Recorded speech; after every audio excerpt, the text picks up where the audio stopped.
Ya, Assalamualaikum warahmatullahi wabarakatuh.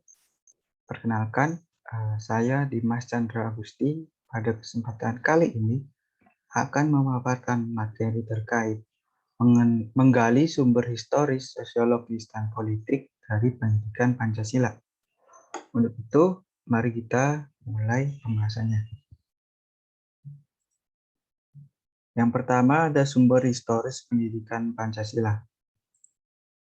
Presiden Soekarno pernah mengatakan bahwa jangan sekali-kali meninggalkan sejarah. Pernyataan tersebut dapat dimaknai bahwa sejarah mempunyai fungsi penting dalam membangun kehidupan bangsa dengan lebih bijaksana di masa depan. Seorang filsuf Yunani yang bernama Cicero mengungkapkan Historia Vitae Magistra yang bermakna sejarah memberikan kearifan.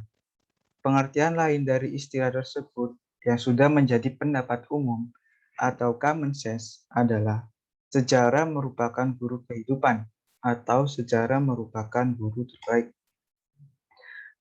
Landasan historis pendidikan Pancasila adalah landasan-landasan fakta sejarah yang dijadikan dasar bagi pengembangan pendidikan Pancasila, baik menyangkut formulasi tujuan, pengembangan materinya, rancangan modal pembelajarannya, dan evaluasinya. Formasi pendidikan Pancasila tentu saja tidak hanya memiliki perspektif waktu ke belakang yang berisi alasan-alasan historis mengapa perlunya perilaku tertentu bagi generasi muda. Pada dasarnya, tujuan pendidikan Pancasila memformulasikan apa yang penting dari masa lampau, masalah yang dihadapi pada sekarang, dan cita-cita tentang kehidupan ideal di masa lampau. Pendidikan Pancasila melalui pendekatan historis ini diharapkan dapat mengambil pelajaran atau hikmah dari berbagai peristiwa sejarah, baik sejarah nasional maupun sejarah bangsa-bangsa lainnya. Selain itu, diharapkan dapat berperan secara aktif dan arif dalam berbagai kehidupan berbangsa dan bernegara, serta dapat berusaha menghindari perilaku yang bernuansa mengulangi kembali kesalahan sejarah. Dalam peristiwa sejarah nasional, banyak hikmah yang dapat dipetik. Misalkan, mengapa bangsa Indonesia sebelum masa pergerakan nasional selalu mengalami kekalahan dari penjajah? Jawabannya tidak lain dan tidak bukan, karena perjuangan pada masa itu masih bersifat kedaerahan, kurang adanya persatuan, mudah dipecah belah, dan kalah dalam penguasaan intens, termasuk dalam bidang persenjataan. Implikasi dari pendekatan historis ini adalah meningkatkan motivasi kejuangan bangsa dalam hal persatuan dan meningkatkan motivasi belajar dalam menguasai ibtah agar sejarah yang pahit tersebut tidak terulang kembali. Kemudian yang kedua, ada terkait sumber sosiologis pendidikan Pancasila. Ngomong-ngomong sosiologi nih, sebenarnya apa sih arti dari sosiologi tersebut?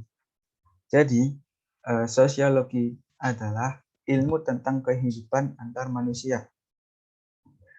Di dalamnya mengkaji antara lain latar belakang, susunan dan pola kehidupan sosial dari berbagai golongan dan kelompok masyarakat. Di samping itu juga mengkaji masalah-masalah sosial, perubahan dan pembaruan dalam masyarakat. Sukanto pada tahun 1982 menegaskan bahwa dalam perspektif sosiologi, suatu masyarakat pada suatu waktu dan tempat memiliki nilai-nilai yang tertentu. Melalui pendekatan sosiologis ini pula, diharapkan dapat mengkaji struktur sosial, proses sosial, termasuk perubahan-perubahan sosial, dan masalah-masalah sosial yang patut disikapi secara arif dengan menggunakan standar nilai-nilai yang mengacu kepada nilai-nilai Pancasila. Berbeda dengan bangsa-bangsa lain, bangsa Indonesia mendasarkan pandangan hidupnya dalam bermasyarakat, berbangsa, dan bernegara pada suatu asas kultural yang dimiliki dan melekat pada bangsa itu sendiri. Adapun nilai-nilai kenegaraan dan kemasyarakatan yang terkandung dalam sila-sila Pancasila bukan hanya hasil konseptual seseorang saja, melainkan juga hasil karya besar bangsa Indonesia sendiri yang diangkat dari nilai-nilai kultural yang dimiliki oleh bangsa Indonesia melalui proses refleksi filosofis pada para pendiri negara. Selain itu, Bung Karno menegaskan bahwa nilai-nilai Pancasila digali dari bumi pertiwi Indonesia. Dengan kata lain, nilai-nilai Pancasila berasal dari kehidupan sosiologis masyarakat Indonesia.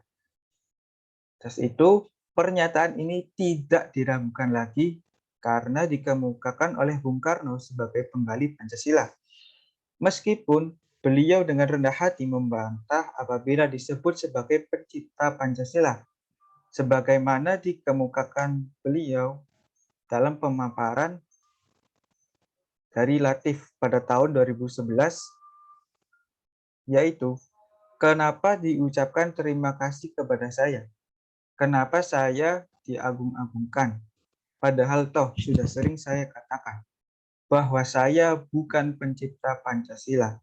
Saya sekedar penggali Pancasila daripada bumi tanah air Indonesia ini. Yang kemudian 5 mutiara yang saya gali itu saya persembahkan kepada bangsa Indonesia. Malah saya mengatakan bahwa sebenarnya hasil atau lebih tegas penggalian daripada Pancasila ini, saudara-saudara, adalah pemberian Tuhan kepada saya. Jadi, makna penting lainnya dari pernyataan Bung Karno tersebut adalah Pancasila sebagai dasar negara merupakan pemberian atau ilham dari Tuhan Yang Maha Kuasa. Apabila dikaitkan dengan teori kausalitas dari Newton Guru bahwa Pancasila merupakan penyebab lahirnya kemerdekaan bangsa Indonesia, maka kemerdekaan berasal dari Tuhan Yang Maha Esa. Hal ini sejalan dengan makna alinea ketiga pembukaan Undang-Undang Dasar 1945. Sebagai makhluk Tuhan, sebaiknya segala pemberian Tuhan, termasuk kemerdekaan bangsa Indonesia, wajib untuk disyukuri. Salah satu bentuk wujud konkret mensyukuri nikmat karunia kemerdekaan adalah dengan memberikan kontribusi pemikiran terhadap pembaharuan dalam masyarakat.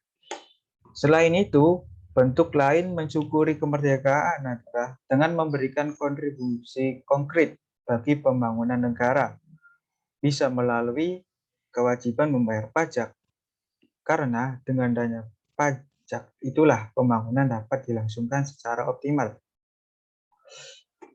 Jadi landasan keberlakuan sosiologis ini merujuk kepada penerimaan warga masyarakat sebagai sesuatu yang memenuhi secara ideologi, politik, ekonomi, sosial, budaya, pertahanan dan keamanan atau disingkat Ipolexos Budhankam. Dengan penyelenggaraan pendidikan Pancasila sesuai dengan kebutuhan manusia, maka pendidikan Pancasila akan berjalan efektif. Sejalan dengan landasan keberlakuan sosiologis Pancasila, diharapkan dapat berpartisipasi dalam meningkatkan fungsi-fungsi lembaga pengendalian sosial yang mengacu kepada nilai-nilai Pancasila. Kemudian lanjut ke bahasan yang berikutnya, yaitu terkait sumber politik pendidikan Pancasila. Jadi, salah satu sumber materi pendidikan Pancasila adalah berasal dari fenomena kehidupan politik bangsa Indonesia.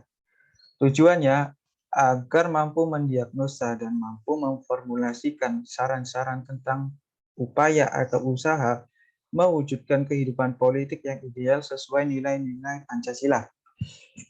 Bukankah Pancasila dalam tataran tertentu merupakan ideologi politik, yaitu mengandung nilai-nilai yang menjadi kaidah penuntun dalam mewujudkan tata tertib sosial politik yang ideal. Hal tersebut sejalan dengan pendapat Profesor Budiarjo pada tahun 1998.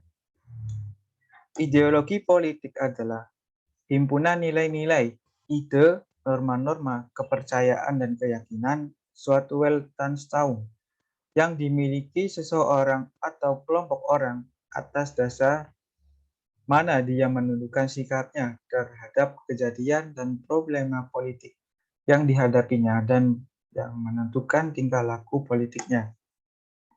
Jadi secara spesifik, fokus kajian melalui pendekatan politik ini yaitu menemukan nilai-nilai ideal yang menjadi kaidah penuntun atau pedoman dalam mengkaji konsep-konsep pokok dalam politik yang meliputi negara, kekuasaan, pengambilan keputusan, kebijakan, dan pembagian sumber daya negara, baik di pusat maupun di daerah. Melalui kajian tersebut, diharapkan lebih termotivasi berpartisipasi memberikan masukan yang konstruktif, baik kepada infrastruktur politik maupun suprastruktur politik. Melalui pendekatan politik ini, diharapkan mampu menafsirkan fenomena politik dalam rangka menemukan pedoman yang bersifat moral yang sesuai dengan nilai-nilai Pancasila, yang bertujuan untuk mewujudkan kehidupan politik yang sehat. Pada dasarnya, diharapkan mampu memberikan kontribusi konstruktif dalam menciptakan struktur politik yang stabil dan dinamis.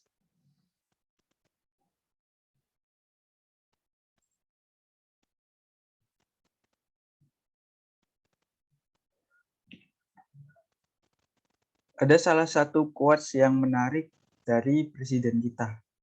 Presiden yang pertama yaitu Bapak Soekarno.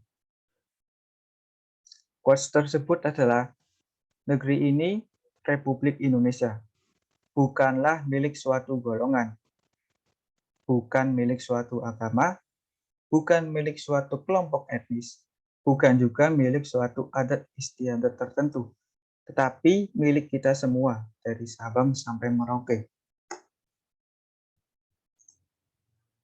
Demikian pemaparan materi yang bisa saya sampaikan. Kurang lebihnya mohon maaf. Semoga bermanfaat untuk kita semua. Assalamualaikum warahmatullahi wabarakatuh.